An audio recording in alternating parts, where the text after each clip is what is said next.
This is the Defenders podcast on TV Podcast Industries. We're back talking about Marvel Studios' Moon Knight. This is our season 1 wrap-up, and we're talking about the assembled making-of documentary. There is a scene on the cliff. Mark talks to Steven, and then we go back to Oscar like 3-4 times. What the hell's wrong with you, Steven? Me? You're the one going on a killing spree. What he did was magical. I'm just changing the camera, and he's changing as a human being from Mark to Steven. And Mark and Steven are completely different, and it's not easy for Oscar. I suggest you stop listening to that stupid pigeon. Stay out of my way. By the end, it was really fun because you could just see, in just the eyes, you could see when there was a shift. You know, you didn't even have to change everything. You could see when, oh, there's Mark. Mark's here, you know, and that was really exciting.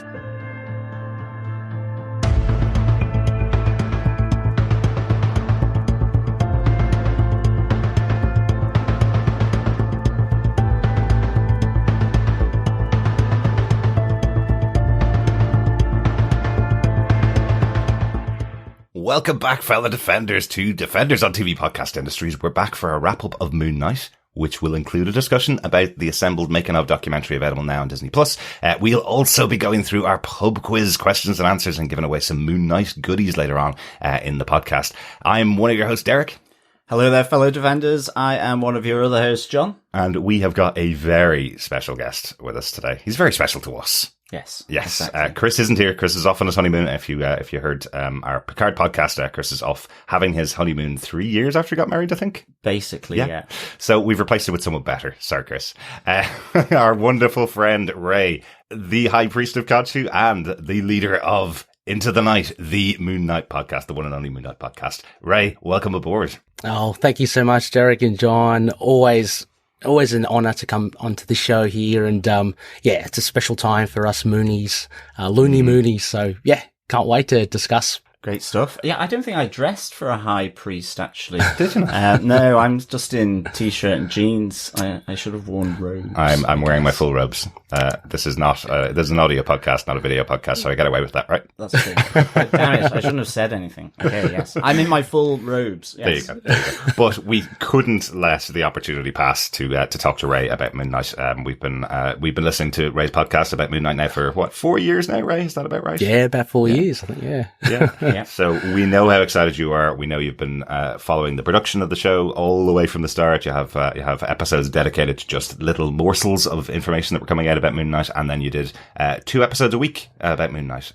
So overall, what's the experience been like as a Moon Knight fan getting a Moon Knight show? Oh my gosh, it's so weird. The first thing is obviously very surreal. Actually having Moon Knight, having followed the character for a long time in the comics and not really believing that he'd ever make it on screen. But, from 2008 onwards, as Marvel released more and more material, it was like more and more possible that Moon Knight would come up. Yeah. And then when it got announced, I think 2019, I can't remember, but that was great. And then so riding the wave when the TV show hit and just enjoying it for as much as I could. And, I'd be lying if I said it wasn't bumpy, I guess, with the changes that the show made to the character. And if you are coming from a comic book background, you are asked to, to take some things on board that are very different from the comic. Yeah. But overall, it was just a magical time. And having watched the assembled making of Moon Knight, I just want to watch it all over again, Yeah, I totally agree with that. I regularly was quoting one of your comments that you made early on in the season, where you were saying that as a Moon Knight comic fan, going to the show is going to be as difficult as it will be going from the show to the comic books afterwards, for fans who have just seen this idea of having Stephen Grant this particular way and Mark Spector another way, and going to the comic books, you won't get that sense. They are very different. I always actually remember there was another podcast I was listening to, and they had Declan Shalvey on, and comic book Moon Knight fans would know how integral he's been to both the comics, the look of Moon Knight, and the TV show by way of influence. And he said something really cool, and I kind of always remember it. He said something along the lines of, why should I be upset that it's quite different from the comic book when my run with Warren Ellis was very different from basically the character, the volumes before. And he's totally right. I mean, one of the fantastic things about Moon Knight and the comic book, canon is that it's so diverse. It's so different. Each writer brings such a different thing. And, why can't the TV show do that as well? So I think if you take that on board, and look, I don't want to try and convert people. If people don't like it, I mean, of course, they're absolutely allowed to, and people have ideas of what they want to see. That's totally fine. But it's just that's how I kind of see it. It's different, and there are great things about it. What I really, I don't know, kind of it rubs me up a little bit the wrong ways when people say it's only in name, like that's the only common ground between that and the comics. It's like there's so much to, Oh yeah. I mean, it's weird, isn't it? Because I mean, creators, everyone. I guess when we did the Marvel 616 documentary, I mean, they're just talking about writing and saying how, it used to be looking through the window and then it was looking at the reflection back from the mirror in terms of putting your own things into, whatever you're creating, whether that's a comic book, whether that's TV show or a movie or a book, you name it. So nothing can ever be the same. And it's slightly, I guess it rubs me up the wrong way a bit about when people just want something photocopied. And that is what an artist, an actor, a director, a writer is never going to do. Otherwise, effectively, it's plagiarism. I mean, it's like they're going to put their own spin on it. And I think, like with Mohamed Diab there, certainly from the Assembled documentary, it was just interesting him as an Egyptian talking about bringing in the Scarlet Scarab, making it female and having that Egyptian superhero. That was something that you could sense was quite personal to him from that. So I thought that was really, really cool. Yeah. And it's always good to sort of shift the deck of chairs around, I guess. Absolutely. And I would say, I've read a lot of Moon Knight over the years. It's not a character that I've read everything of, but I read lots of different runs. And I suppose he's probably the most difficult to adapt directly from page to screen because, as you say, he has changed quite a lot. There's particular runs that are really good and lots of people like different runs, but you'd have to choose a run to put directly onto the screen if that's the way you're going to do it. And then you'd have to ignore everything else. And I think they did a good bit of cherry picking across the 40 years to pick out some elements that they can definitely put together into one coherent version of the character. So, so for that way, I think that they've done a reasonably good job of bringing this character. Yeah, I agree as well. I mean, not only, as you say, Derek, with the runs and cherry picking from the runs, but there's so much to the character himself, like so many aspects to pick. So, obviously, as John, you said, Mohamed Diab, he chose, to highlight a certain aspect of Moon Knight more, which, draws from the Fist of Khonshu Volume 2, Volume 1, the Lemire run as well. And so, other points may take a back seat to it. You get less of the mercenary side of Mark Spector, that sort of thing. We did get the teasers of course, Jake Lockley, which is always nice, quite delicious. But for the most part, I think it's really just trying to find I just think they did a really good job trying to kind of pick bits and pieces from all over, rather than have just say a true to form 2006 Houston photocopy version. Yeah. And it's like you were saying, people coming from the comics to the TV series or Disney Plus series and vice versa, those that have connected with it on Disney Plus and maybe want to pick up a few comics and those differences. So, again, like in the Assembled, just the thought process around the production that, why they changed, Stephen, and why and how that became the point of reference character to begin with that was accessible because, as you say, it's very layered. Very deep, whether it's his DID, the Jewish heritage, the Egyptian mythology, let alone then the nuts and bolts of the story and his antagonists and allies and all this kind of stuff. So, like, I thought that was a really interesting take. And then also to hear Oscar Isaac talk about how he decided to put the English accent on, for example, and to make it maybe more comedic.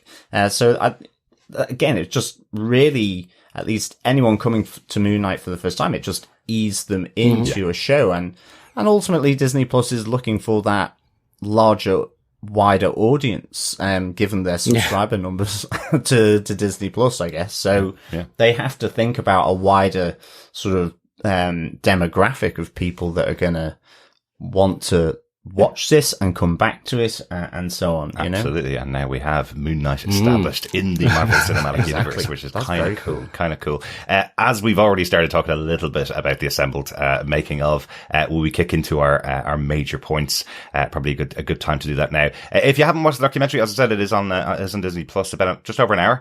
We're going to talk about some of the things that we liked about the documentary, some of the things that we found interesting that we pulled out of the production side of things. But go see it. It's a really enjoyable watch. Kicking off, just to call it out again, the executive producers for the show, most present in the documentary, we have Kevin Feige, Louis D'Esposito, really? Victoria Alonso, Greg Curtis, Brad Winderbaum, Oscar Isaac himself, Mohamed Diab, and Jeremy Slater, all involved in the production side of the show. We do have our points split out into our full moon point, our half moon point, and our total eclipse point. Our full moon point is coming up first. Full moon. Thank you again, May Clanway. For yes, and Jacob's Jaffa cakes. Yes, of course. Our full moon point. Right, let's kick off with the costume. This is probably the most difficult thing to get right when you're pulling a character from the comic book into the live action world. And I thought it was really interesting that they focused quite a significant portion of the documentary on the creation of these two major costumes, particularly Mr. Knight and Moon Knight, as they pretty much differentiate them. What did you think, Ray, of the translation from the comic book to the screen? Yeah, look, to be honest as well, initially, again, coming from a comic book background, it was the first time I saw it, the first time that leak happened, which ended up being the actual costume. I was kind of like, well, this can't be the final iteration of the costume, right? This has got to be the prototype, or it's something that Conchi gives to Mark, which later on he will disown and create his own costume. I'm sure we'll see the costume later on. That didn't eventuate, and we got, as we know from the assembled documentary as well, we got a different interpretation of Moon Knight, more so the mummified kind of look. And to be honest, I agree to like it, actually. It's quite good. It's very distinct. It's very different.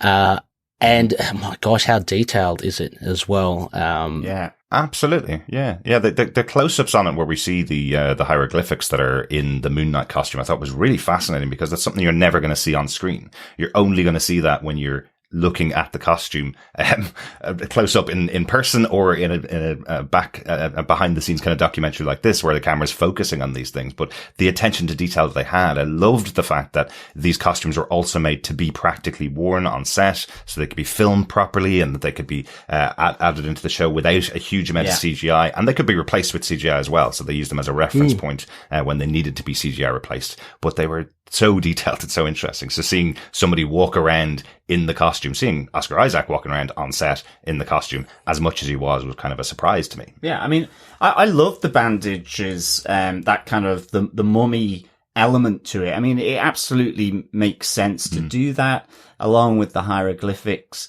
And they turned out whiter, the costumes, than that original leak. I remember seeing that original leak thinking it was really grey. And I know there's some images that have that kind of sort of hue to it, but that they turned out to be sort of lighter, and so I was pleased about that, just closer to that moon white. And so I really enjoyed that. I liked it as well. I think, again, it's that transition from a comic book page where that look, depending on who's drawing it, it's a style, or it's a theme that they do for it.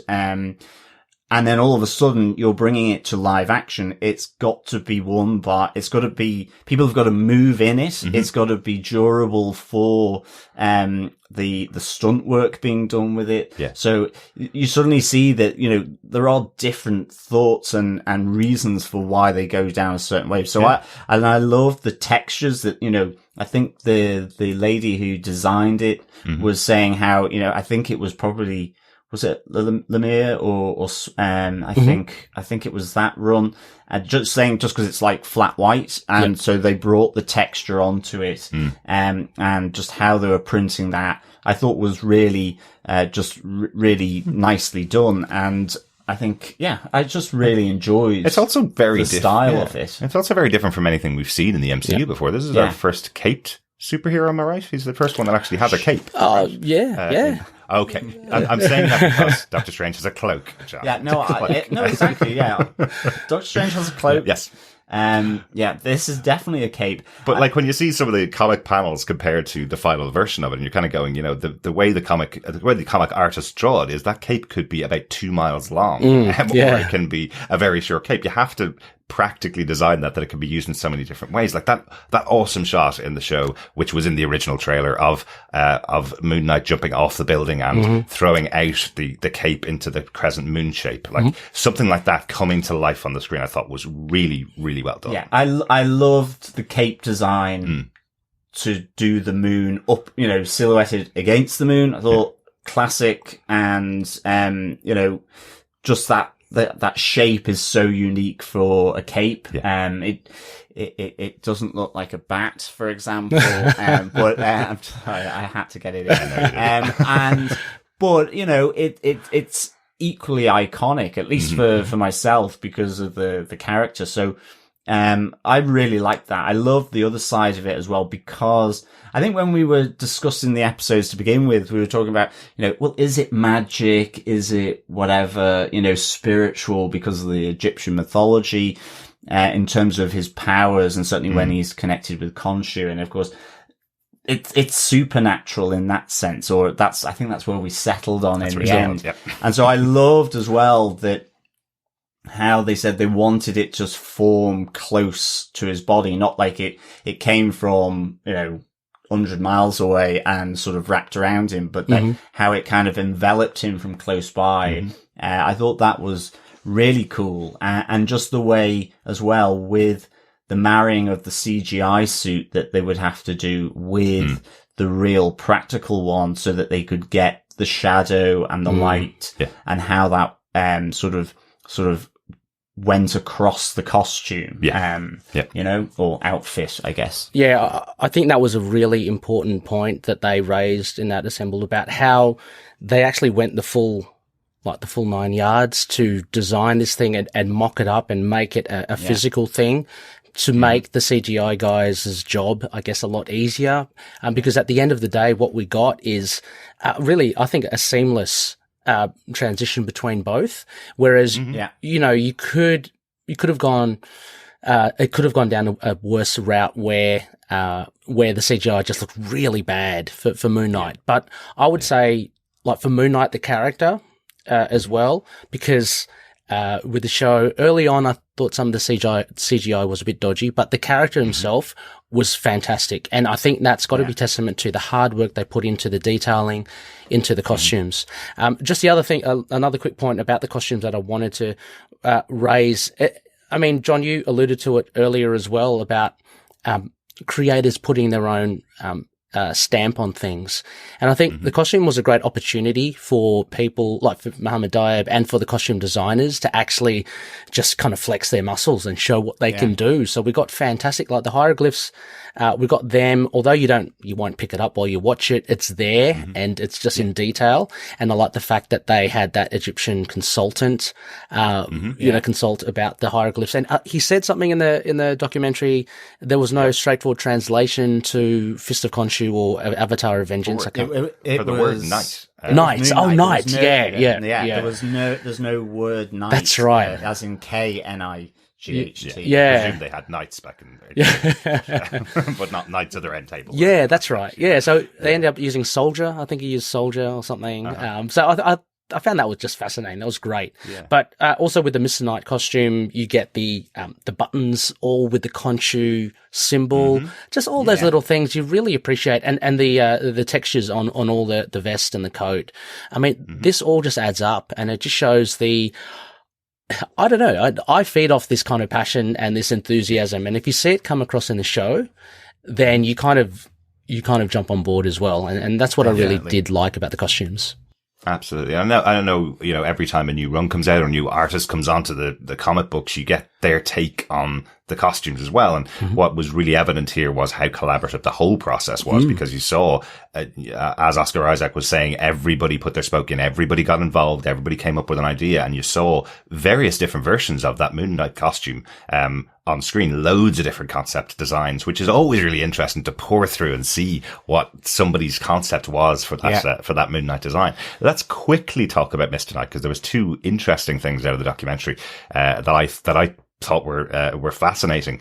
Firstly, and this might, I don't know whether this will rankle some Moon Knight fans, because I know Stephen Grant as Mr. Knight, as a very distinct character, versus Mark Spector as Moon Knight, has been something that has been contentious a little bit, because that's not how it works really in the comic books. But interestingly, Oscar Isaac saying that Mark Spector was originally Mr. Knight, in the original designs, when the whole concept was written, that was the suit that he was going to be coming out with, is the Mr. Knight suit. And as they went along, Stephen Grant being a British character, this concept of him coming up with this 3-piece suit made so much more sense. And as they talked about it for this show, that concept made sense. What do you guys think of that idea that it could have been Mark Spector, Mr. Knight, versus, as opposed to Stephen Grant, Mr. Knight?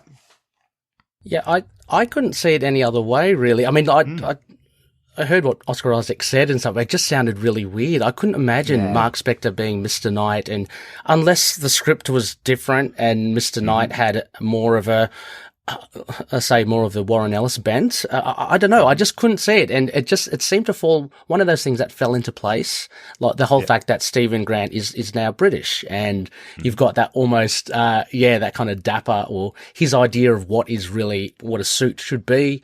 Exactly. Yeah. So that seems a lot more logical, and rational than the other way around. So I'm glad that they didn't go around the other way.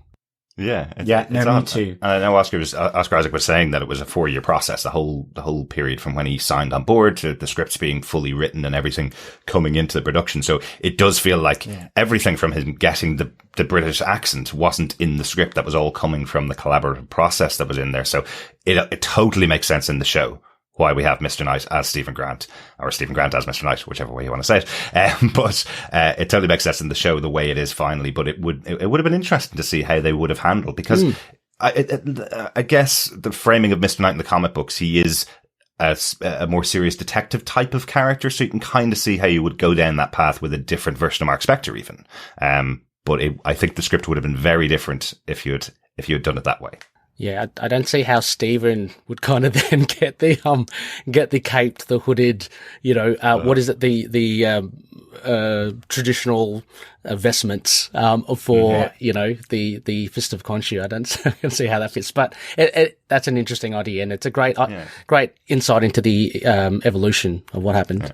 It feels almost like if Stephen Grant was wearing it, that would be the costume possessing Stephen Grant and turning him into a superhero. Maybe I guess it's going through those permutations, isn't it? The iterations of developing it from the wealth of comics around this character to the ideas that all these different people involved have on it, I guess. And it's like, so it's even just around the writing that, Oscar Isaac sort of making Stephen Grant English, then, to what extent was there some, more writing? Because he uses a lot of colloquialisms and phrases that may not have even been in the script to begin with. That is case.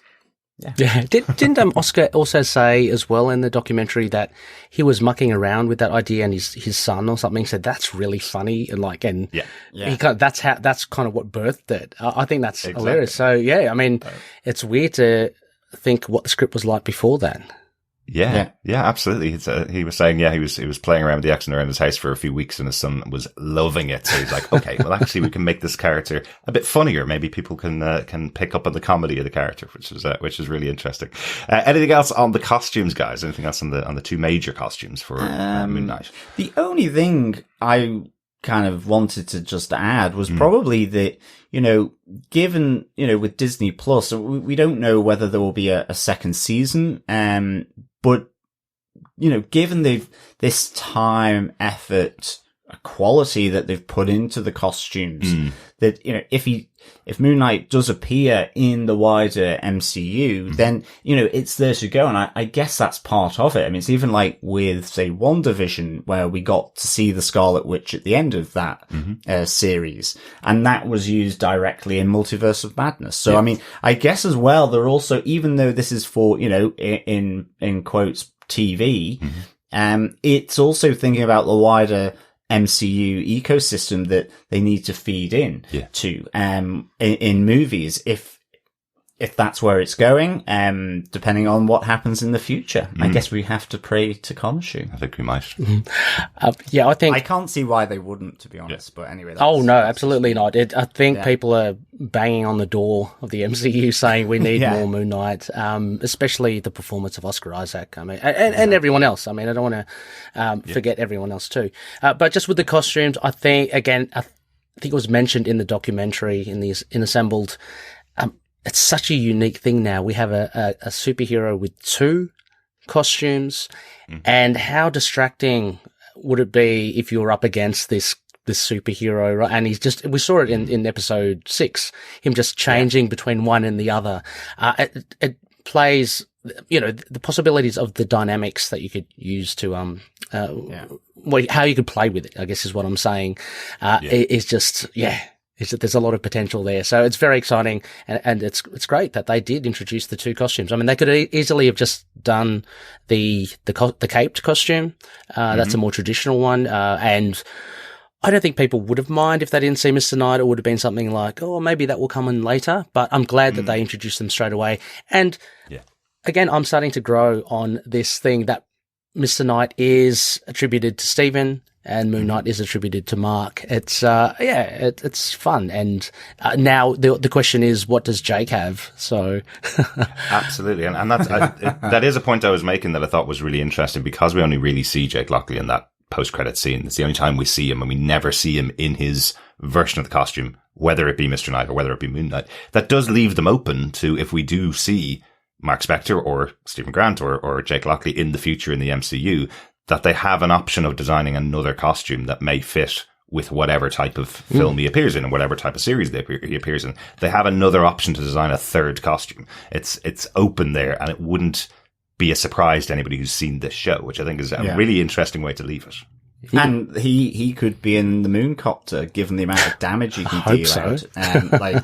So he swoops down in kind of like an Apache type Mooncopter with Exocet missiles. Given the damage he did there in that final battle with Arthur Harrow, then it's that would be pretty awesome. Will we ever see the Mooncopter in the MCU? I think we can only hope. Was there a moon tank or something? I don't know. Probably not. I want to see that rope ladder dangle. That's all. I just want to see it come down. There you go. That's all you need. Only other thing on the costumes I just want to mention, because we will talk about, obviously more of the documentary, but I did love that we had Khonshu and Taret represented on the sound stages with a costume that could be filmed. We mentioned that they did that for Moon Knight's costumes, but also for those CGI characters that were on screen, that it felt like they were present all the time. That's something really new. You normally would film a plate with the actors in those roles, having the discussions back and forth with the main actor, and then you take them out and just CGI replace them. But the fact that they've used this new technology to have those actors on the soundstage at the same time acting together, I think that really, I think we were very complimentary about the acting overall in the show for everybody that's involved. And I think that can only help when you have, when you don't have Oscar Isaac just talking to a wall or Arthur Harrow talking to a wall. They're actually talking to the actors. Exactly. And that's it, isn't it? It's that next layer, isn't it? With the prequels to Star Wars, it was green screen. Yeah. They had no one to bounce off. With Andy Serkis, the evolution was that he was there. He was playing the character. He was just in a motion cap suit. And now it seems that they can reduce the amount of motion capture dots that are required and put them in costume as long as I did like the huge tennis ball, at least for Khonshu, because he's so tall, above the head of the actor that was playing him. So, again, it's just that evolution, isn't it? Of how you do motion capture and the CGI characters when you have to put them in. So, absolutely. I think that's it on our first full moon point. Nothing more about the costumes. We may talk a little bit more about them in a minute, though. But let's move on. Half moon. Our half moon point, our second point. Let's talk about some of the bits that came out about the writing process. We mentioned it a little bit, but some really interesting points brought in. I really want to hear your opinion about this, Ray, because knowing this character, and you pretty much read every comic book, and you've pretty much covered every comic book on or run on the Moon Knight podcast. What did you think of the take from Grant Curtis, who was one of the lead producers, where he's saying we have this 40 years of a run, but nothing really coherent to take out of it, so we kind of picked and chose what we wanted, what we wanted out of this run. How do you feel this comes across when people are looking at one of your favorite characters and going, we just kind of threw it out and decided what we wanted to take out of it? What did you think of their way of looking at it? Yeah, I mean, it's a pretty bold decision as well, but I think it goes back to the fact that, as John said earlier, the character is like the volumes, the lore, and the character itself is quite laid and deep. So there are other characters in the MU, in the Marvel Universe, that would be more amenable to translate onto live screen, and I believe they're the ones that we as comic book fans see, and there is a closer connection between the comic book version, and they rarely get any flack because they've been translated quite well. But that's because I think they come across, they're easily translatable.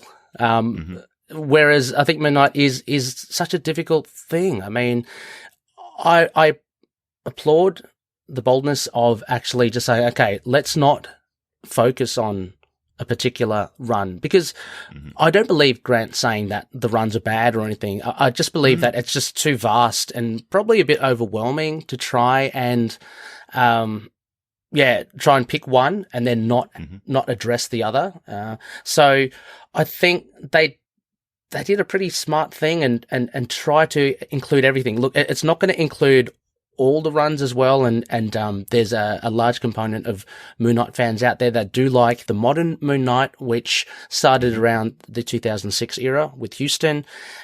So they were a little lacking in that regard, but you do get enough modern, like i.e. the Lemire run, with the classic, again, as I mentioned, the Volume 1, Volume 2 of the Moon Knights back in the 80s. So they did pick, and sorry, of course, the Ellison Shelby run, 2014. So there is a nice little broad kind of net that they cast over the the years of Moon Knight in comics.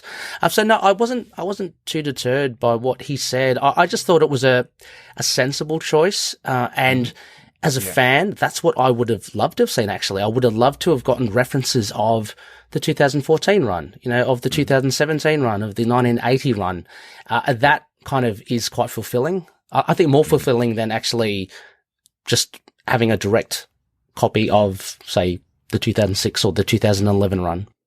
Yeah. No, I mean, I thought the same. I mean, even in the comics, the character has developed. They've evolved him. And they had quite a nice piece, I think, overall in the Assembled documentary about that, saying, first comic, effectively an antagonist that is going after werewolves and talking, increasingly as these different personalities that they had, and then bringing that to DID as well, and that evolution and adding the complexity to these different elements. So I think, that happens in, as you say, even if it's just from an editorial point where we talk about, you know, the silver age of comics, and the stories were generally much simpler and different things, new characters coming in, new dynamics that form between characters or from the characters. So I think it makes sense that you would effectively look through and see which points to do. And they can only do so much as well because of the 6-episode run. Yeah. Although, you know, that is a wealth in comparison to maybe a 2-hour movie. You know, they have a lot more time to go into the character. So I think they did that really well. I mean, I think for me, I thought the writing in this series just was phenomenally good. I just thought that because there's so much to bring across, and there's so much to explain with Moon Knight, and then you have all the Egyptian mythology side of it. You have all the characterization that you're doing between the other characters, and ultimately within Moon Knight, you've almost got this other layer because of the DID where you have the different identities and that relationship between them. So, like, I thought they really nailed sort of the detail and just, I guess, the efficiency of how they did it as well, with different props and set design as well, as much as anything. And it probably alludes to why they did have Mr. Knight and Moon Knight separated into those two characters as well. It may have even just been to simplify, because there was so much other complexity going on that they had to deal with and had to put across to new audiences. Absolutely. You know, and you did kind of mention it there a little bit, but I do like that they're very clear about the fact that DID is being represented here, but they are very clear that this is being represented in an entertainment medium as well as they possibly can. Yeah, absolutely. And they're not saying this is the only explanation for it. They're not saying it's even a highly accurate interpretation of DID, but it is important in the show to show it in the right light, that we can understand what these characters are going through. And, you know, again, Oscar Isaac hitting the point that's in the show, he mentions that this can be a superpower that our own minds create to deal with a massively difficult problem, creating other identities to help in a really stressful situation, really stressful environment when we're young kids. You know, it comes across that everybody involved in the show has a real concept of what it is they're trying to get across, and a real sensitivity of how it has been done badly in the past and not to replicate that again. I thought that was really a fascinating discussion that they were having about it. Yeah, I think Oscar Isaac, it showed that he did his homework as well. Just the way he was talking about DID as well. Even reading that book as well, that opened his eyes into it. But just talking about alters and all the stuff that I've learned from one of our loonies, Lena, who's part of a DID system. Fantastic in learning more about DID. But Oscar just talking about stuff like early trauma and like repeated childhood trauma being this is the reason. And it just added so much weight to.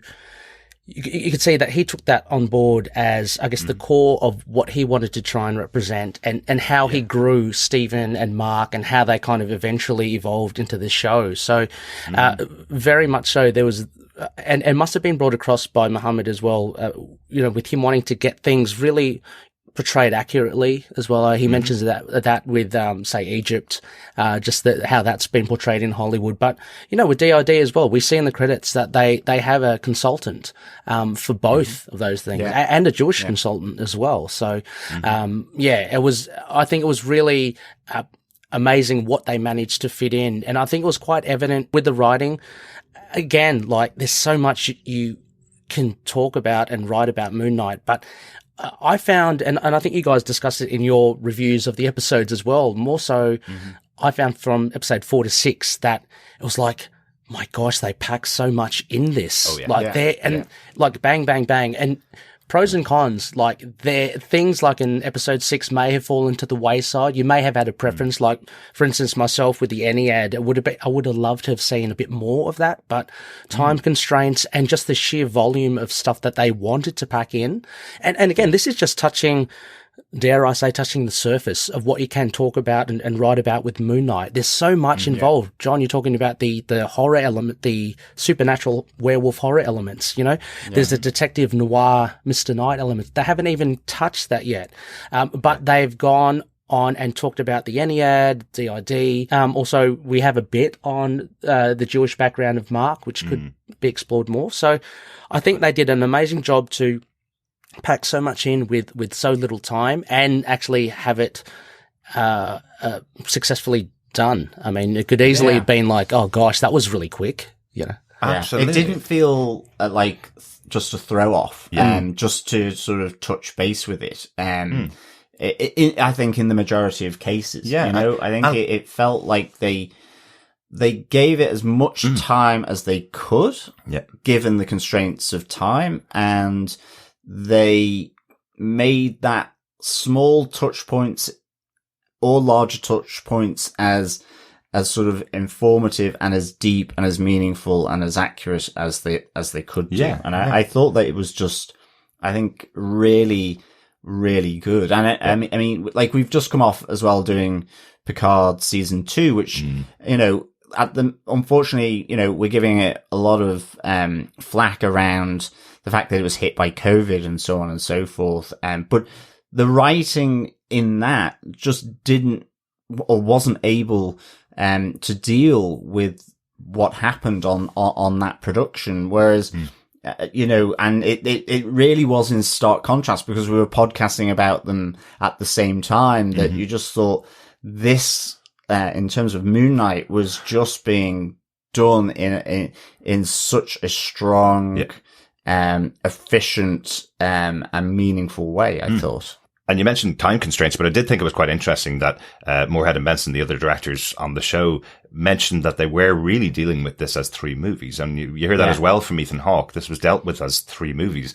And when you think of it in that respect, I thought it was fascinating because Benson specifically calls out, if you think of those first 2 episodes as one movie, the story that you're watching is Stephen Grant on this mystery tour trying to find out what is going on in his mind, what's going on in his life.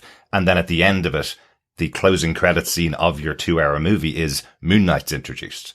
Like, that's a fascinating way of looking at the story because most people wouldn't think like that. You've called the show Moon Knight. Why isn't Moon Knight in the show? You know, was a complaint that was there from people, but I like that that's the way they approach it. Here's our 2-episode movie telling the story of Stephen Grant, how he finds out and how he relinquishes the power over to Mark Spector, Moon Knight. That's a really interesting story. So, and a great comment from Ethan Hawke. You know, he's made loads of movies over his career. He's a fascinating actor. He's done loads and loads of things, but he's going, I don't know how it's possible to make 3 great films in a row about the same subject. I've never been able to do that, is what he's saying himself. And that's what they're setting themselves up almost to fail within Marvel when they're doing these shows with this amount of budget over these 6 weeks.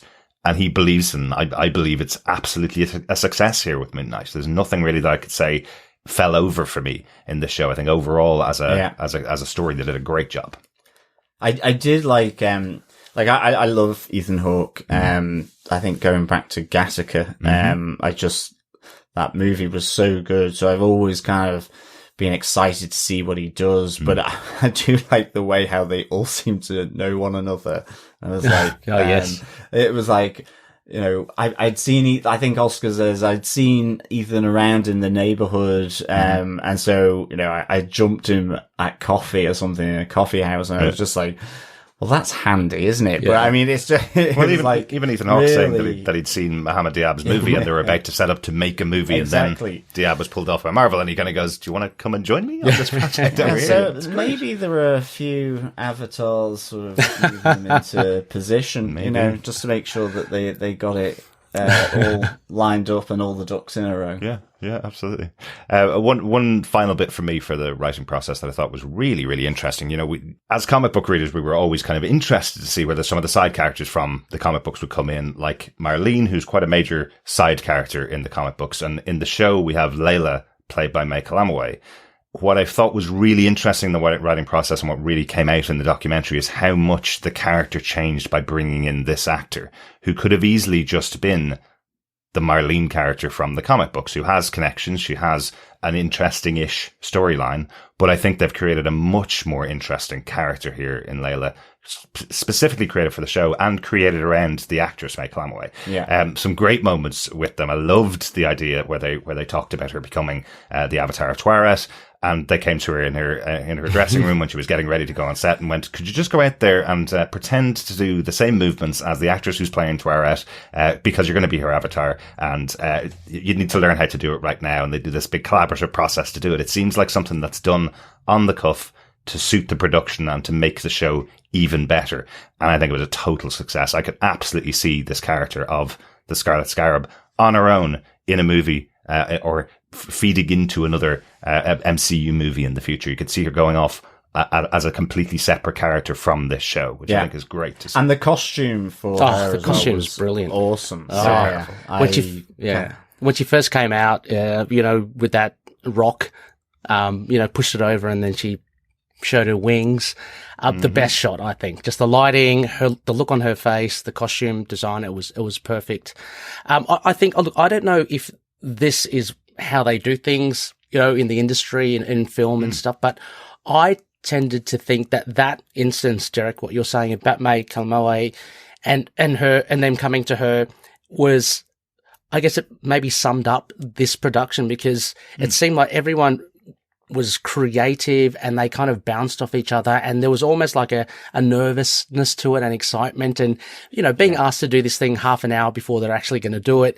I mean, gosh, I think as an actor you'd be scared as hell, but you'd probably be excited by the fact of, okay, let's do this. And it's something that you'd really remember. I don't know whether movies do it or not, but to me, that spelled out this Moon Knight production. I mean, I don't want to, well, I am going to slightly name drop.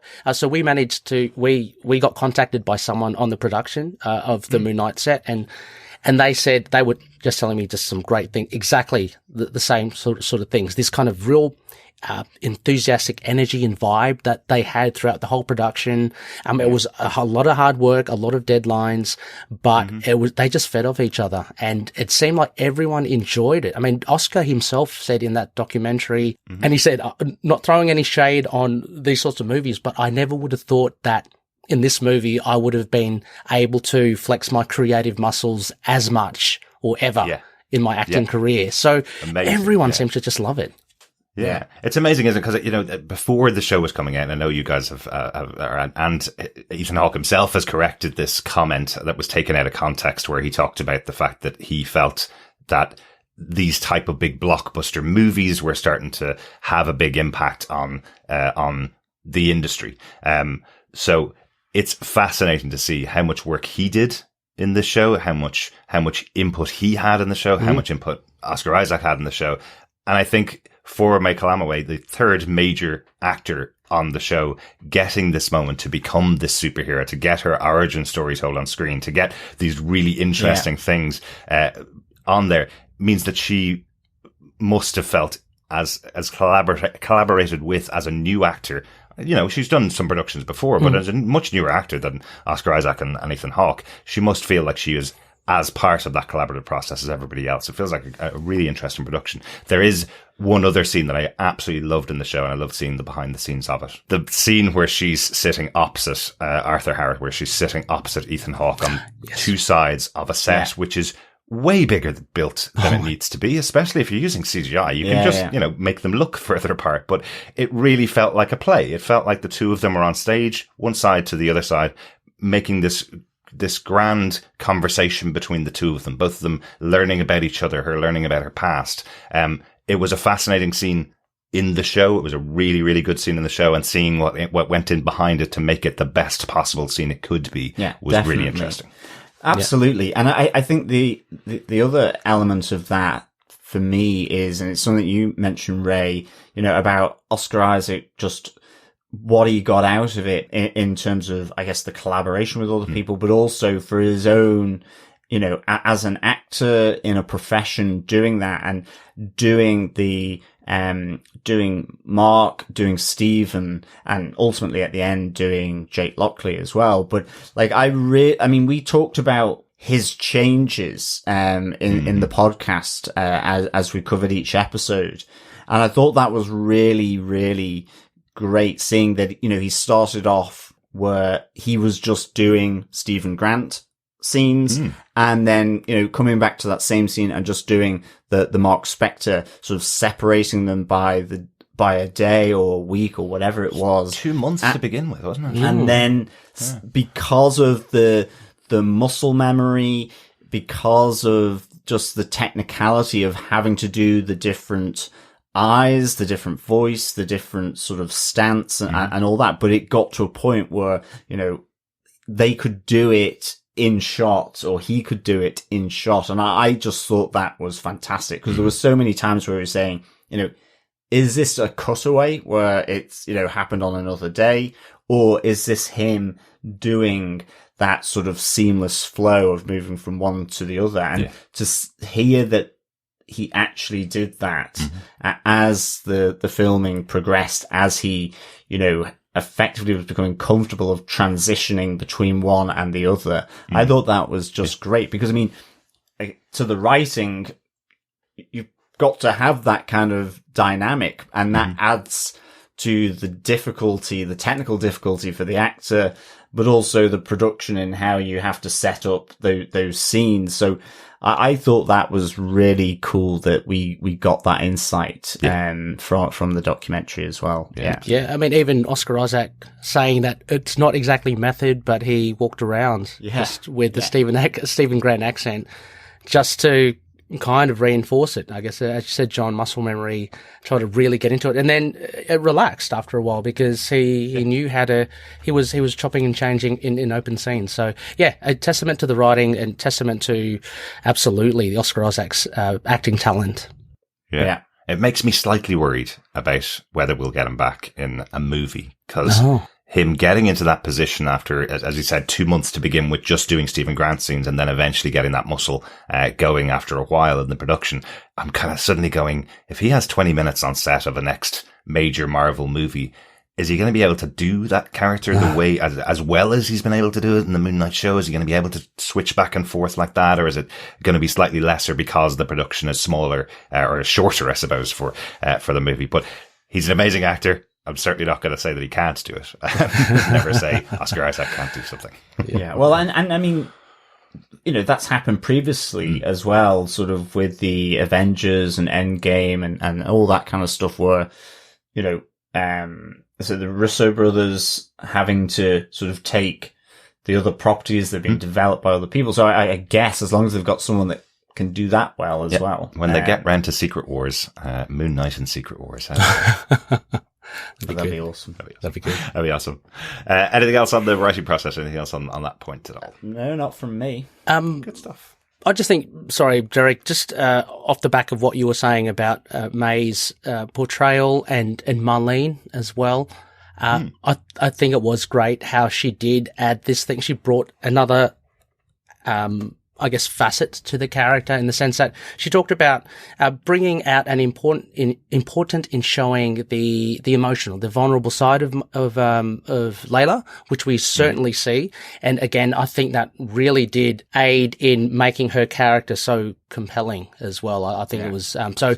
There's no surprise that May thought episode 4 was her favourite, because that was a great performance, as you mentioned, when she's opposite Ethan, as she goes through so many emotions in it, with Stephen and with Ethan as well.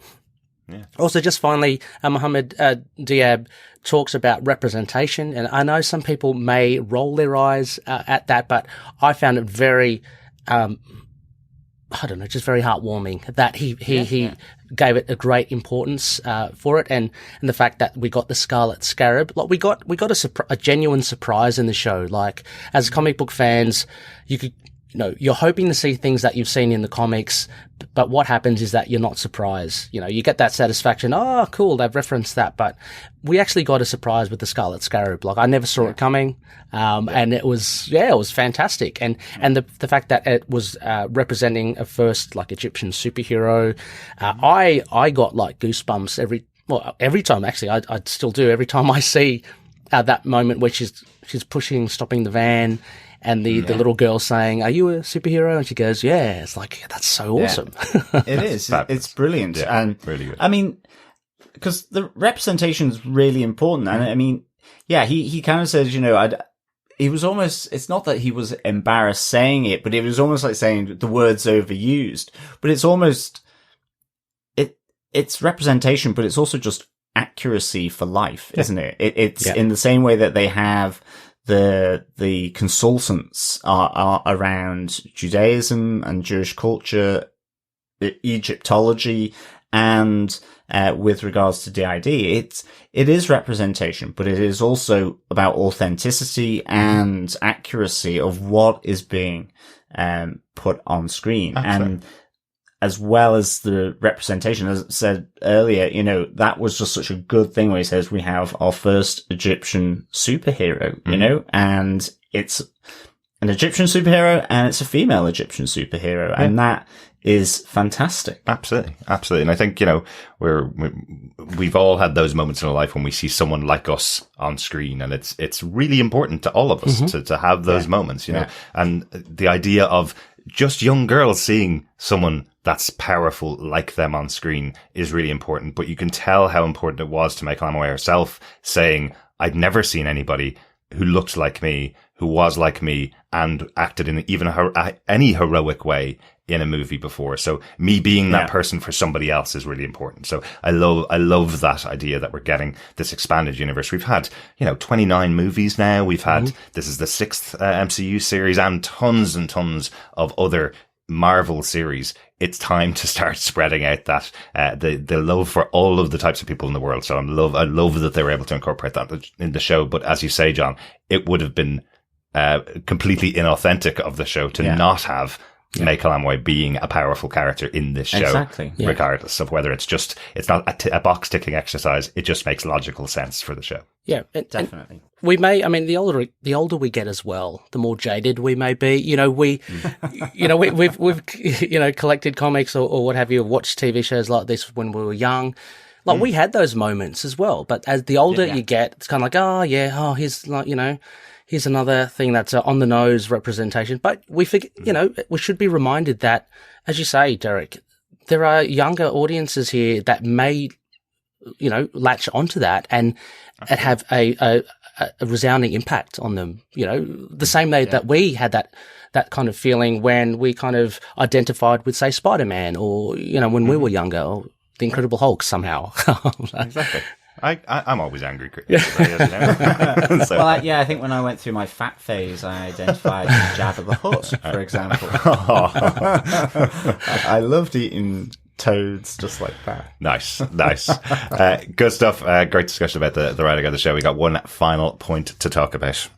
Total Eclipse. Mouthful of Jaffa cake from Michael Amway on Total Eclipse, our final point. Let's talk about the set design, because wow, the production on this show is unbelievable. We said how much money was spent on this show. It's one of the most expensive shows that Marvel have done, and that tends to be where they've been with all of their shows. Some of the stuff they did on Hawkeye and some of the stuff they did on WandaVision, on Loki, where you could tell it was expensive.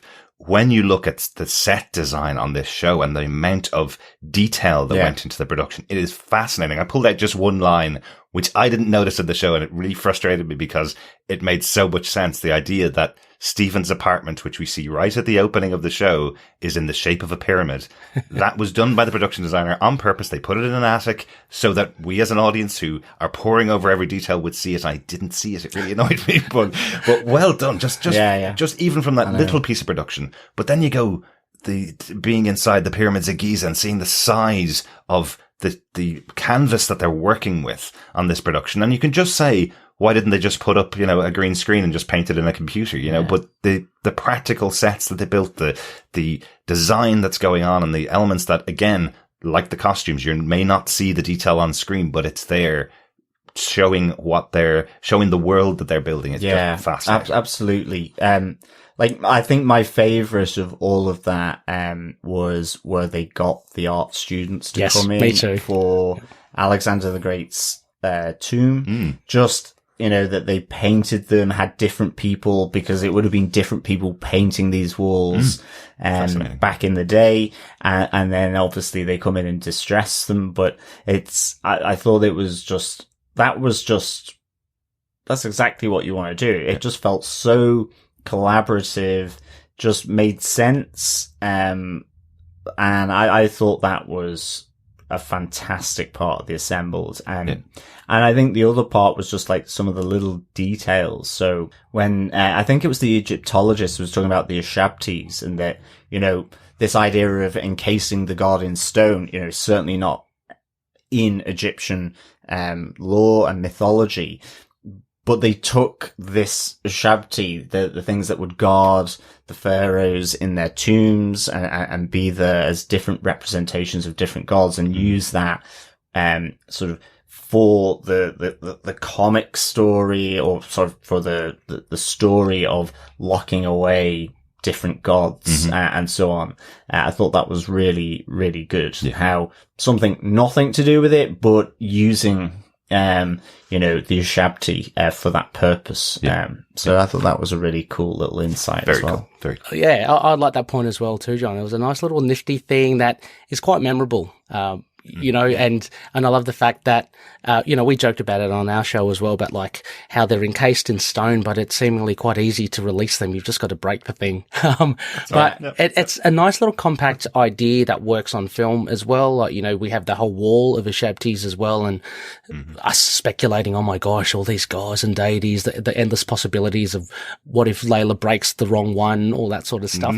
So I absolutely loved that sort of detail. And Alexander's tomb was just remarkable, John. Like those students, as you say, the brilliance of getting individuals to give that authentic look, because it's all coming from different people. But what a great memory. You as a student going, oh my gosh, I got to work on a Marvel production. This is being seen all over the world. So again, I'm loving this a kind of environment that I guess the MCU are creating, and what we hear in this production. It's just so fantastic. The apartment as well. Derek, I didn't get the sarcophagus. How Stephen's bed is meant to be a sarcophagus, but towards the end of the season, I was kind of, oh yeah, it's triangular. It's kind of getting there. Well done. But I love that apartment, man. Give me that apartment in London any day. It'd be so cool. Probably about $3,000 a day. Or something. Yeah, probably. Get out, probably. Yeah. But great set designs as well, and you can tell, as great as the CGI might be, you can tell the difference. So it makes a huge difference in that, the Pyramid of Giza, to have that huge set. I mean, they were towering. We saw it in the documentary as well. There was green screen like after about the third story, like that high. Yeah. So it was remarkable the amount that they did. And can you just imagine the amount of work that has to go into it, the sleepless nights that these poor production set designers have to do to get it right, and all for our benefit. And we do look at it, and granted, we kind of cast a peripheral view on it, but it's something that's not really focused on. So I'm really glad that Assembled gave them the recognition that they need, because it's just great work. Definitely. Because the other thing I liked about the chamber in the pyramid was how they had all the gods in big form, but they just brought them also down and built them into the steps, so that when they were shooting, there would be that representation of the different gods that would collect with their avatars there as well, because that would have been lost. So I thought that was kind of a pretty neat idea as well. Absolutely. It came from, as Diab said, it came from the fact that basically you just see the knees of every god. So you need to bring it down for everybody to have that visual reference. You're absolutely right. Some amazing sets, some amazing ideas in the design. But one thing not to forget as well about the set design, not only did they do those amazing big sets and some interesting touches with Mark's place and Stephen's house, they also created Egypt in Budapest. It absolutely looks like the streets of Egypt. There's no doubt in my mind that that's where they were. And then, of course, they didn't film in Egypt. They filmed in Budapest, and they did such a great job. So the set design even doing that and moving an Egyptian square to a country that has nothing like Egypt was fantastic. Yeah, well, and the other side of it was when they were on location, it was in Jordan. So I did like Oscar Isaac's point of, I'm back in the same desert for the third time. Yeah, from Star Wars, and then with Dune, and then now with Moon Knight. I can't remember the name of the desert, but it was in Jordan. So I thought that was really good. Absolutely. Great fun. Lots of sand, I guess. Yeah. No, it was Get everywhere. Yeah, fantastic. All the sets, the Tawaret's, at the barge as well was really cool. They touched upon that too. And we're blessed also, our little community, to have someone. I'll give a shout out to Olivia.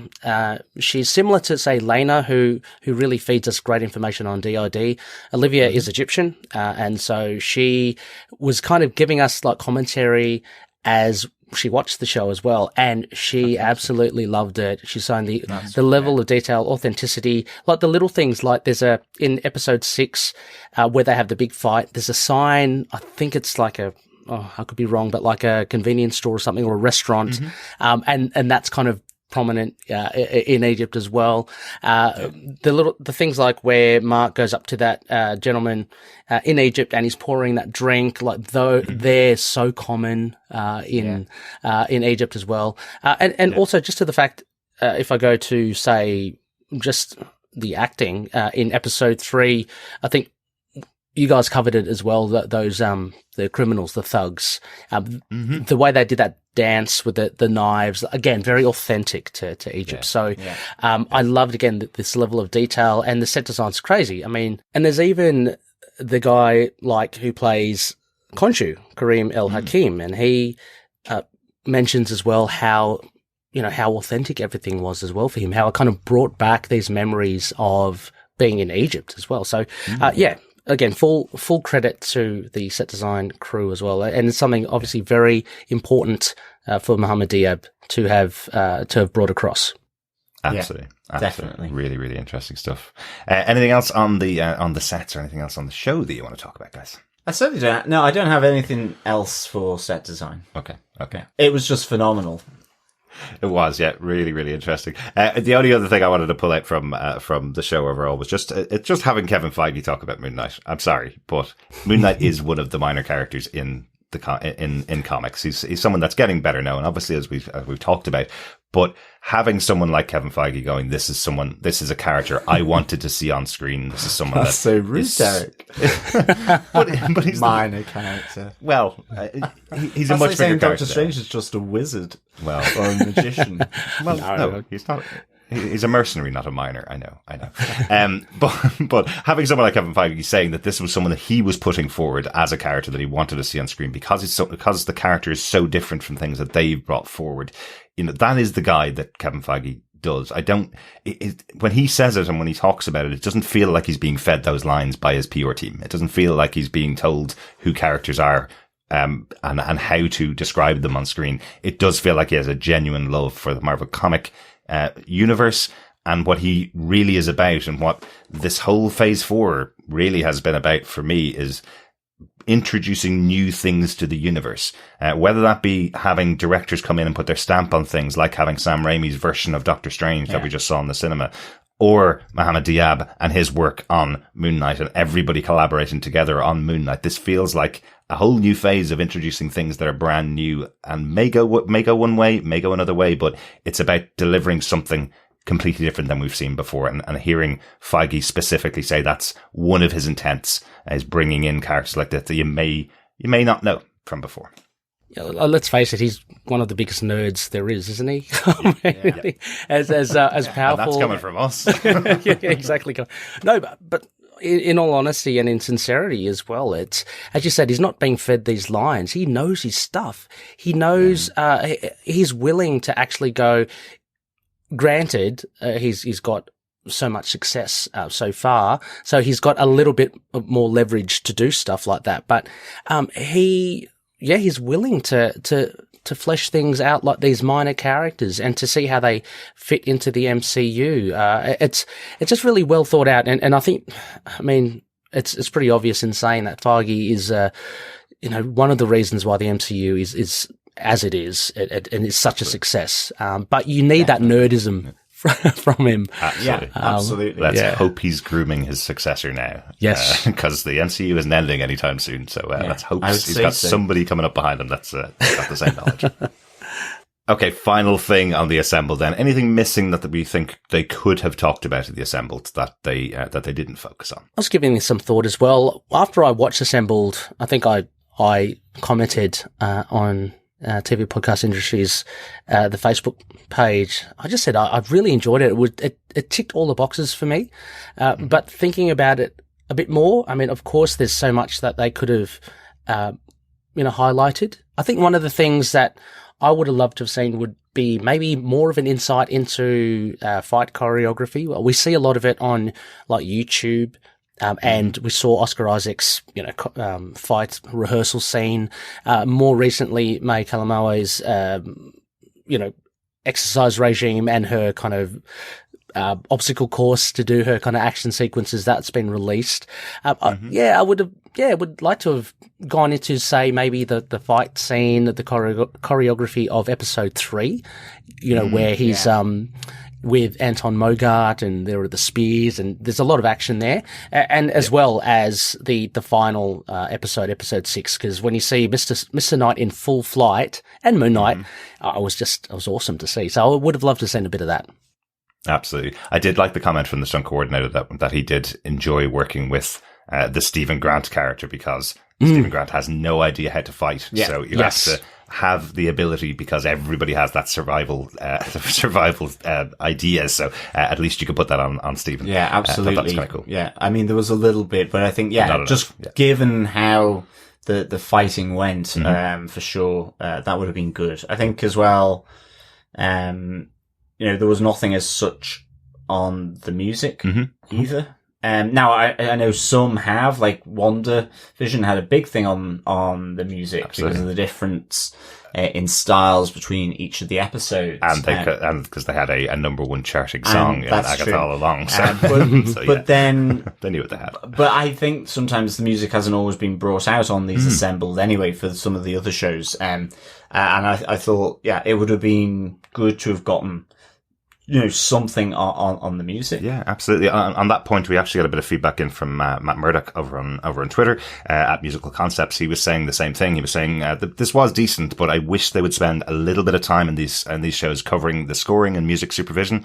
I realize with the pandemic filming, some of this is put together during production, but sometimes before the composers are actually even named. But still, I'd love to see something about the music, especially given the attention paid in the documentary, emphasizing and respecting the Arab culture and specifically Egyptian culture. Maybe Hisham Nazi just wasn't available for it, but I think they should have made some effort on the show.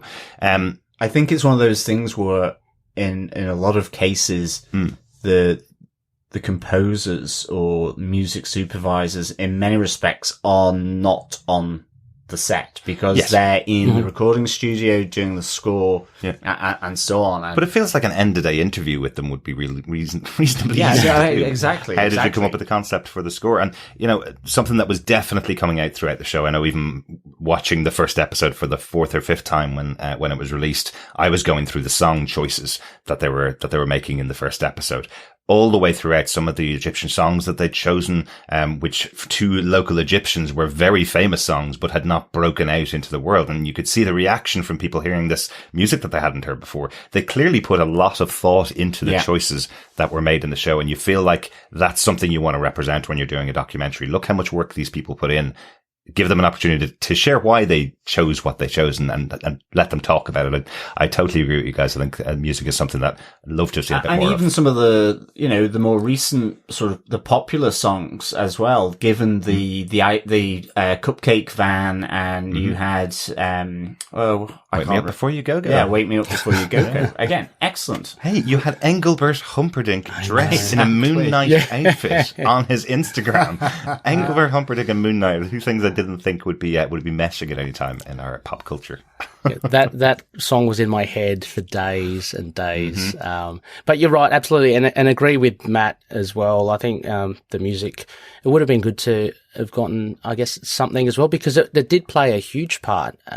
Just though to give that vibe of the Arabic and the Egyptian kind of culture.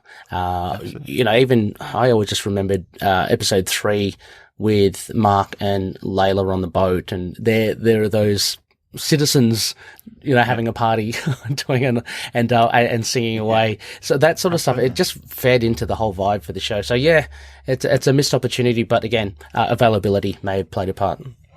Absolutely. I think overall, we normally do our defense on episodes of Moon Knight. We'll also do a defend, I guess, on this. And this wrap up the Assembled. John, do you want to kick off? Or do you defend Assembled Marvel Studios Moon Knight making of?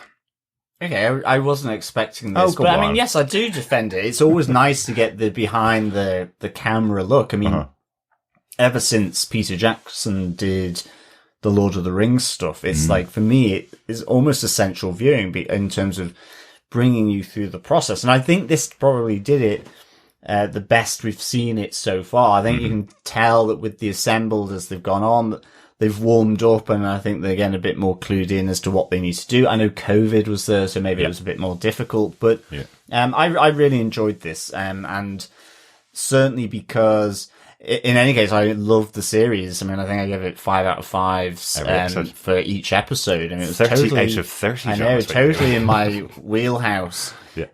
So with everything, and of course this just feeds into it, sort of even deepens it further, just the thought, attention, detail, and collaboration that goes into all the different facets. And I think that's why, it would be great to have the music. It's such an emotional part of the experience, or the evocative side of it, in terms of what it brings to you, that I think it would be great to have all the different kind of units, I guess, involved. So yeah, I do defend this. Absolutely. Ray, do you defend this episode of the Marvel's Making of series, Assembled? Oh, look, yeah, for sure. I admittedly don't watch too many of these behind the scene things. So again, I don't know how true it is to other behind the scenes. I mean, I watched the WandaVision Assemble, which was fantastic as well. But I just think it's not just like lip service for the sake of giving a documentary and behind the scenes and just going, okay, there, we've done it. We'll show you a bit of footage, when the camera's shut down and stuff. There's actual insight that I got from Mohamed Diab and his conversations with Benson and Moorhead. And the conversation or the interview with Oscar Isaac and May Calamo and all of them, they just give really good insight into what goes on behind. And it's not just a matter of, just seeing Oscar Isaac and Ethan have a bit of a chat in the set chairs, in between takes, which we got, which was cool.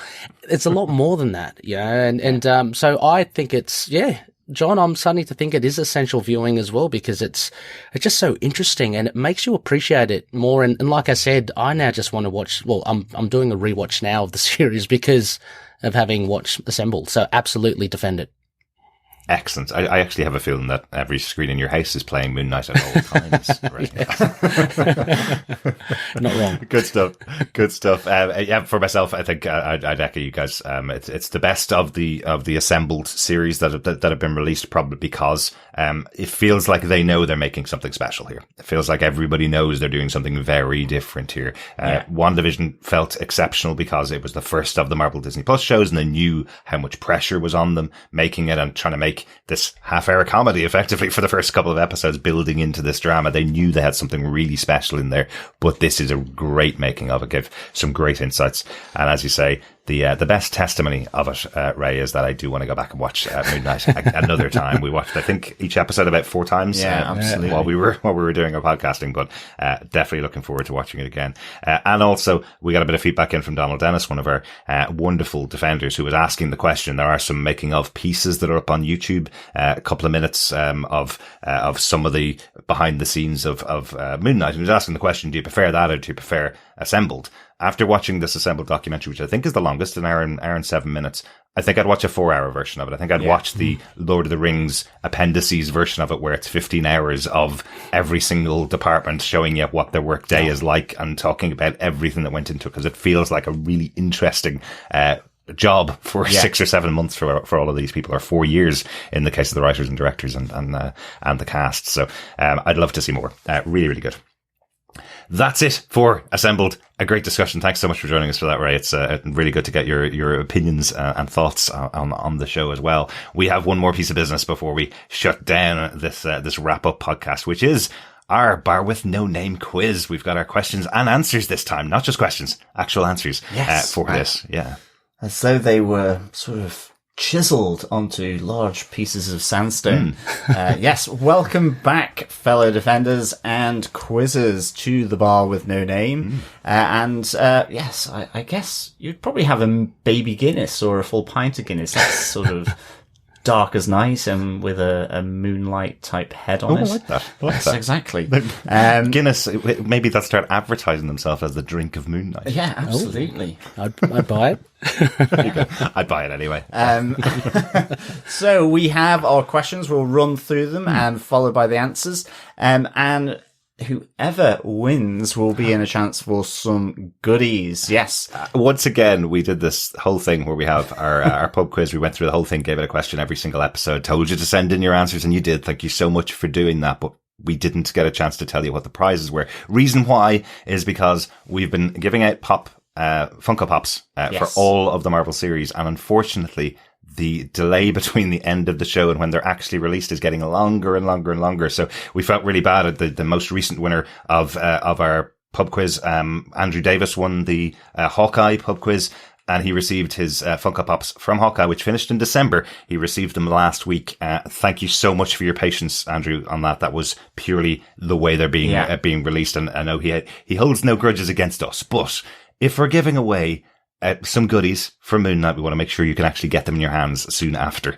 we tell you that we can get them. So unfortunately, the Moon Knight Funko Pops, I think, are being released towards the end of September, which is way too long. So we have an alternative. Yes, we do.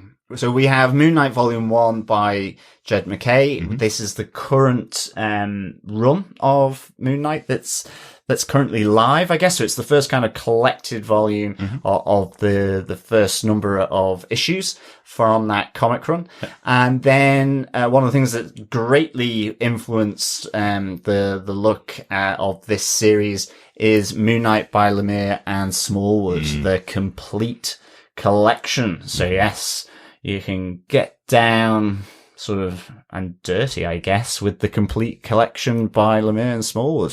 Don't get too dirty. No, don't he's get, white. Get, He's white don't colored. get too dirty. I Leave a guess. mark. I didn't know where I was going with that, so I just said that. Vamp, guess. John, vamp. But Excellent. yes, Let's go round. We've got 6 questions. There's 3 of us, so let's take a question each. yeah, absolutely. Well, let's kick off with question 1 from the first episode, the goldfish problem. What cut steak does Stephen Grant order, and how does he like his steak cooked?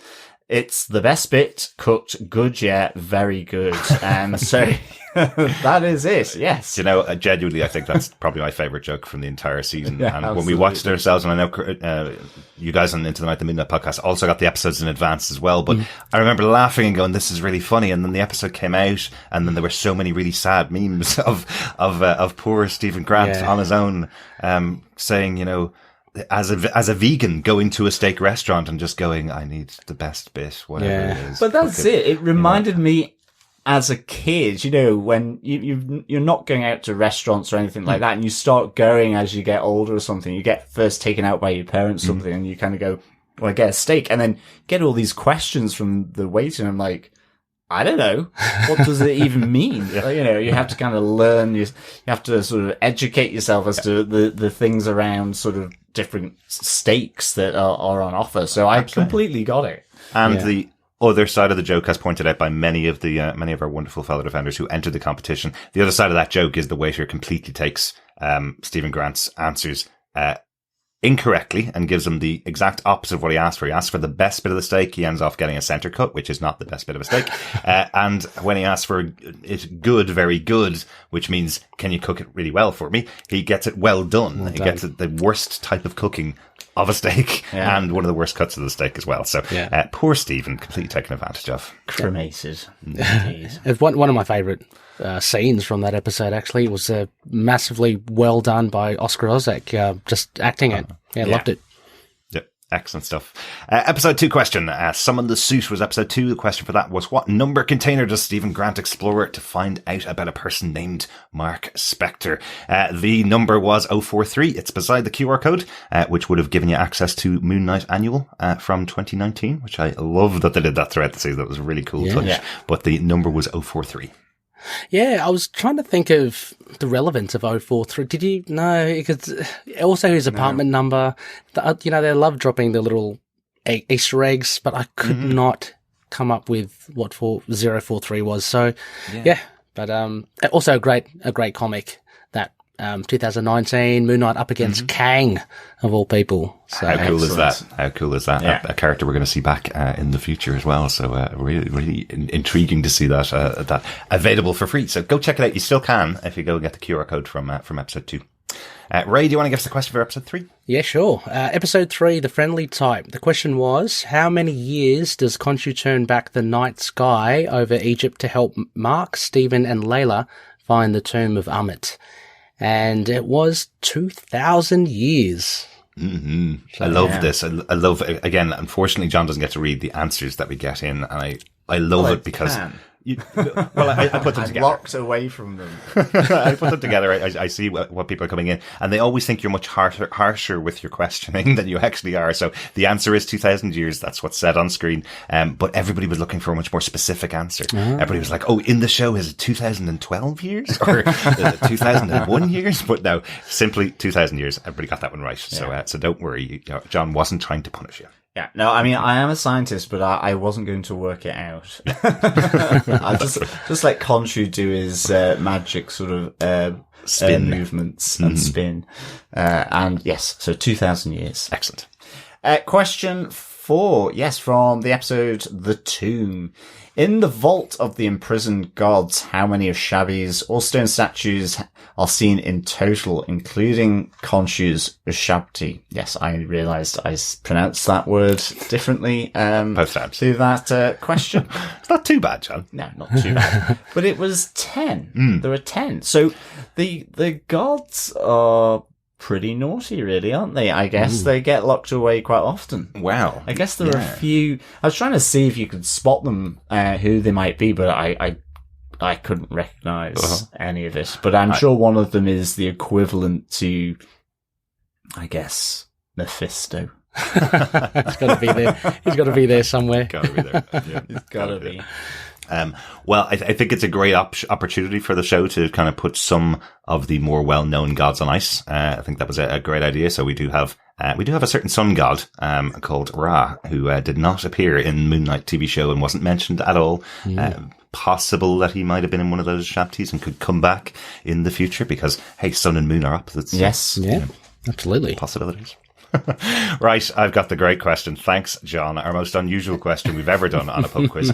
Episode 5, Asylum. Stephen prefers cricket and calls out 6 when he hits the attackers on the boat of Twarat. What is a 6 in cricket?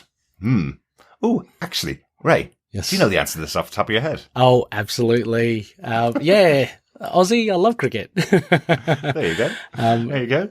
So, is this the accurate answer then, Ray, or John? Because both of you kind of know cricket. So, a 6 is a shot hit by a batsman where the ball goes over the boundary rope of the cricket pitch without touching the ground and is worth 6 points. Hence the 6. Absolutely, yeah.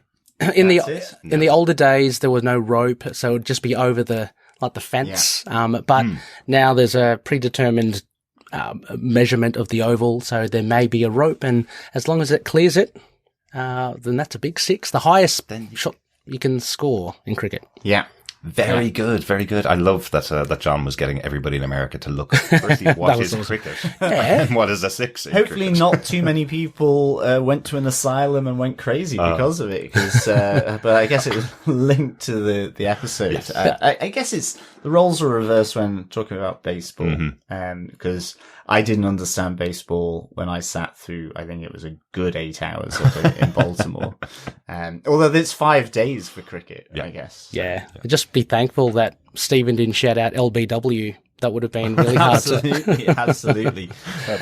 Yeah. I mean, I don't really follow cricket. It's mainly for the drinking in the stands because it is over it goes over for 5 days. So if you get good weather, it's, yes, it turns into a bit of a riot. Good fun. The final question is on episode 6, Gods and Monsters. And the question is, what car does Jake Lockley drive and what is the registration plate? And the answer is a Rolls-Royce Phantom limousine and license plate, registration plate, SPKTR, Spectre, I guess. Yeah. Interesting little Easter egg that, of course, when we put it into the questions, we can't bloody talk about it on the episode as an Easter egg. So we were probably the only podcast out there that couldn't talk about the limousine with the Spectre number plate. So very interesting that it's Jake Lockley driving the car with the Spectre number plate, but it is a reference to the comic books. That is a number plate that you can see in the comic books in Stephen Grant's limousine, I believe. But it's also got the Spectre number plate. But anyway, loved it. Great moment at the final episode of the season as well. Will we give some goodies to our fellow defenders, John? Definitely, yes. So there were 8 people that got all the answers correct after the full run of 6 questions. And they are Suzanne Nelson, Bob Phillips, Victor Sellers, Brendan Jones, Clyde Wheeler, Adam Downing, Jamie Lawton, and Will Walton. Absolutely well done. We also had Andrew Davis and Steve Brown. They were entered as well, but unfortunately, just missed out. Yeah. So, yes, apologies for that. But we will now go to our electronic, googly, randomator sort of tombola. Okay. I'm gonna try. Let's see if she works for us again. Hey Google, give me a number between 0 and 8. 4. Ooh. Number 4, the winner is Brendan Jones. Well done, Brendan. Yes, Ooh, well well done, Brendan. The goodies will be winging their way to you, but we'll be in touch first to find out where they should wing their way to. Yes, we're not going to post them to a random address. We're going to ask you for your address and then send them out to you. Well done, Brendan. That's really good to get all those questions right. Thanks for sticking with us throughout the 6-episode season of Moon Knight, and thanks for taking part in the pub quiz, because that's always a bit of fun. Yes. A little extra chance to go back and watch the episode and pause at weird moments that John has decided arbitrarily to ask his questions from. Well, I think I was becoming predictable. People were starting to just find out where there was a number within the episode, and it would be that. So I had to change it up. Hence the cricket one, but that was also a number. So yes, I guess there's a theme going on with my questions. Excellent. But I try to make them of the show. Yes. Great job. And congratulations once again, Brendan Jones. 2 quick pieces of feedback to close us out on the episode, if that's all right, guys. Yeah. Good stuff. Kick off first with an email in from Jerry. Yes. Jerry says, hey guys, the making of Moon Knight was good behind the scenes of the process of collaboration. How everyone had a say in their character. They officially say the name Scarlet Scarab as well. I was amazed at the new technology used on Khonshu and Taweret. Upon rewatching the series, I enjoyed more that the series was not tethered to the MCU proper.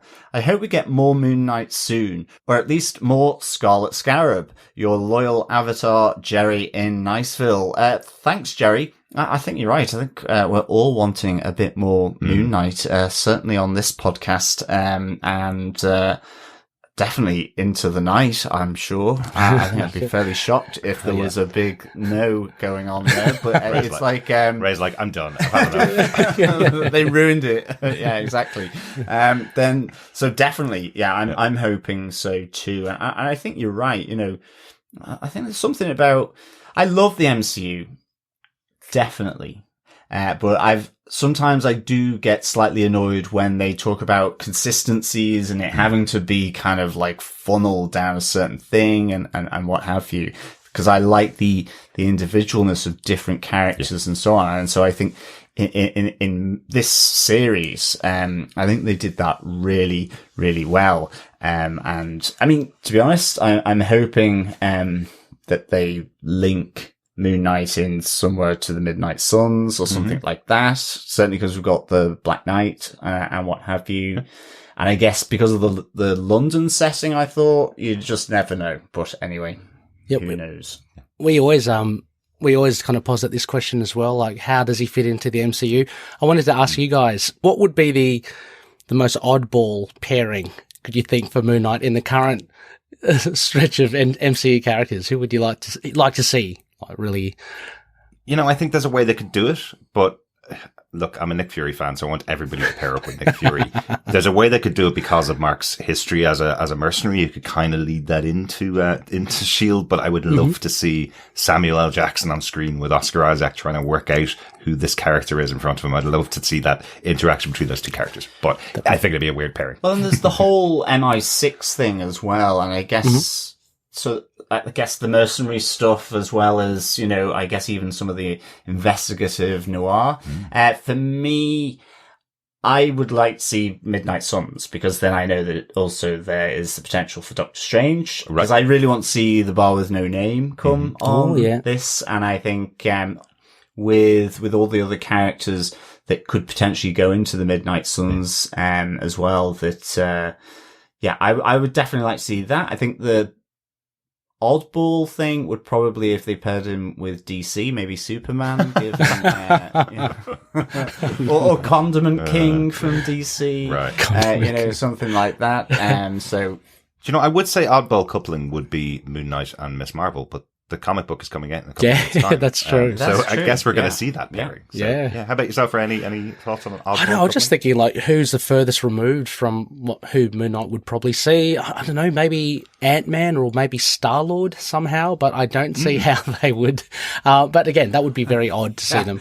I think Jake Lockley would probably kill Thor if the current MCU version of Thor came in. He would like, we did talk about that moment where Khonshu spins the sky to spin it back 2,000 years, and whether that's put all the Guardians off track in the rest of the galaxy. Will they come back to Earth to find out what the hell this guy Khonshu did to the galaxy? Good stuff. Thanks so much. And just a really interesting point there from Jerry that they did call out Scarlet Scarab in the documentary that wasn't called out in the show overall. Thanks for that. Over on Facebook, we got some feedback in from Laura Willie Swink, who says, I loved hearing how collaborative the production process was, and to find out how much of the character of Moon Knight was attributed to Oscar Isaac.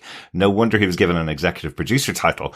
His invention of Stephen Grant as a bumbling but kind-hearted Londoner instead of a New Yorker was just genius. I'm so glad that they made the show more character-focused. We have lots of Marvel content with superhero action. I felt this character's deep dive, similar to WandaVision, offered something different for Marvel fans. One of the reasons we love this universe so much is because of the humanity we get from our characters, not just over-the-top CGI action. Though, personally, I love that in Moon Knight too. I was also super impressed by the costume and production design, turning Budapest into Cairo and all the care and craftsmanship that went into creating the Moon Knight costume. Even small details like the hieroglyphs sewn into the costume, which will most likely never be shown on camera. It just shows the love and passion that was poured into these projects. From this documentary, it's clear to see the overall passion brought to the show, so I really hope Marvel will consider a second season. It also seems like Oscar Isaac truly enjoyed playing this character, so I've set out my offerings to Osiris and the rest of the Pantheon that we get to have him back in the MCU as Moon Knight and all of his many alters. Lara also adds, oh snap, when I saw the desert tomb scenes in Moon Knight, I immediately thought it looked like the ancient city of Petra, where one of my favourite music videos, Sisters of Mercy Dominion, was filmed. Just got to the part of the documentary where Oscar mentions that's where they were filming near the city. Mind blown. Love it. Love it. Excellent. Thank you so much for your thoughts, Lara. Yeah, thanks, Laura. It's interesting to say about the action as opposed to sort of maybe the more character stuff like with Wanda, because definitely has that. But I think Kevin Feige, right up front of the Assembled, says he's a more action orientated character from the comics and so on. And I guess I know what he means by that, and he's kind of hands-on and so on, but I just thought pretty much most of the characters are pretty action orientated. There's a lot of action in these MCU movies, but I think you're right that the characters on offer, both as the alters of Mark, but also those around him as well. There's so much to explore and interaction there. Really good. Absolutely. Yeah, I think it's a great point, Lara, as well. I mean, why not play to your strengths? And this is, rife for it. Moon Knight, the character, and also you've got someone of the caliber of Oscar Isaac. So, I think it's a no-brainer. I think it's great how we do get this humanity throughout the MCU, and it's not all just action. I mean, I'd love my action too, but and this was actually quite divisive between Moon Knight fans as well. There not being enough action in this, but I think again the character of Moon Knight, it screams, character study, and I think that they did it really well. Absolutely. Thanks so much, Lara, for your thoughts. Yeah, definitely. Thank you. Ray, do you want to take the final piece of feedback? Yeah, sure. Yeah, so this is from our good friend Lena, part of the DID system in our ITK community and avid listener to TV podcast industries. Lena writes in, I thought this was very interesting. Of course, one of the things that caught my attention the most was how much they talked about wanting to get the representation of DID right, and Oscar's acting choices in portraying the alters. I thought it was interesting that Oscar talked about being able to see which alter was out in his eyes, because that is very much true to the actual DID. As I've said before, switches are often a lot more subtle than how they are portrayed in most fiction, but as they say, the eyes are the window to the soul. We've been told by friends that know us well that they can see the change in our eyes when we switch. In fact, I've been told that when we switch from Doug to me, Lena, my pupils immediately dilate a bit bigger, a bit larger. We've also noticed that when we look in the mirror, we see Doug's face instead of our own, because that's what our physical body looks like. But if we look directly into our own eyes in the mirror, those eyes look like our true internal self, even if they're not the right colour or shape. But I also found the rest of this show fascinating too. It was cool to see how they really went the extra mile to make everything look authentic. From building the huge template set to recreating Cairo in Budapest to making actual costumes of Khonshu, Amit and Tauret so the digital artists would have a reference for the different textures of the costumes. I think this documentary actually made me love the show even more, which I didn't think was possible. Lena. Fantastic. It's great thoughts, Lena, as always. Really good to hear your insight on it. And, as I mentioned earlier on, I do love that they say they're putting forward the idea of DID. You want to make sure it's represented correctly, but it is for entertainment. So they aren't taking credit for this being the only way you can see DID as well. So they're very clear about that. But great to see that you feel at least it's representing it in a great way. I think that was the great thing of Oscar Isaac talking about it in the assembled. It was another bit more layering of the information that certainly for me is new, to be honest. So, it just giving the different sort of thoughts on DID. So it's really good. And I think you're right. I think this assembled, really touches the right stuff to get you deeper into the series, I think, in some respects, even though there's a bit of omission on certain things like we've discussed on music or whatever. But I think, that's great stuff. Thanks, Lena. Yeah, thank you. Excellent. What a great final word from Lena to close out there, that it made you love the show even more. Yeah, exactly. That's a good way to close out our feedback and a good way to close out our coverage of Assembled and Moon Knight overall. Will we see him back in the future? Will we see a Moon Knight season 2? Will we see Moon Knight in the movies? I think we're all crossing our fingers hoping so. But we want to say a huge thank you, as always, for Ray for joining us from Into the Night, the Moon Knight podcast. We've wanted to have a podcast with you for a long time, Ray. It's been a while. We've all been on Into the Night. You've been on TV Podcast Industries for Penny Dreadful quite a while ago now. That's probably 2 years ago now. So it's great to have you back. Thank you so much for joining us. Oh, no, thank you, guys. Thank you. And, you're welcome over at our temple any day of the week as well. No, but really great. Thank you. Thank you for giving me the opportunity to kind of relive as well all the great points of this TV show. Just talking about it with you guys just makes me, again, want to watch it again. So, thank you so much. Fantastic. This is the final episode of the Moon Knight podcast, but we've got loads more to come. June is a big month over here on TV Podcast Industries. We are covering The Boys Season 3. First 3 episodes of that come out next week. Oh, it's mental. I said it on the Picard podcast. I've forgotten how insane that show goes. That first episode, just be prepared not to have any kids around, in the first episode. It goes very, very extreme. We will also be covering Miss Marvel, who we've mentioned earlier on, a 6-episode show coming from the 8th of June. Really looking forward to Miss Marvel. I'm so excited. I really like the character in the comic books and what I've seen of her, from, video games as well. Really excited to see what they do in the show. And I know, it's going to be something, again, very different for the Marvel Universe. A teenage girl, who's a Muslim in the Marvel Universe, getting her superpowers. So it's going to be very different to the stories we've seen before. So very exciting to see. Yes. And finally, we are covering Umbrella Academy Season 3 that is out also in June on Netflix. So no rest for the wicked, I guess. Yes. What did I do? I think Arthur Harrow obviously would judge me pretty badly because I've obviously been very wicked. Yeah, well, and I'm gone for 2 weeks. Chris has gone for 2 weeks, so you don't know what kind of potluck host you're going to get on TV Podcast Industries for that, for sure. Well, you do. I'm going to be Well, you're going to be there, yeah. I hope you like my voice, fellow defenders, because if you don't like my voice, you're really screwed. But thank you for all your thoughts. Thanks for staying with us, and thanks for always following along with us on TV Podcast Industries. Yeah, absolutely. It's always great to get the feedback at the end of a Marvel Disney Plus or Marvel Netflix show, because it's great to get everyone's thoughts on it. It's been great to have Ray over as well. I don't know, Ray, do you want to mention to the listeners where they can find you? Oh, yeah.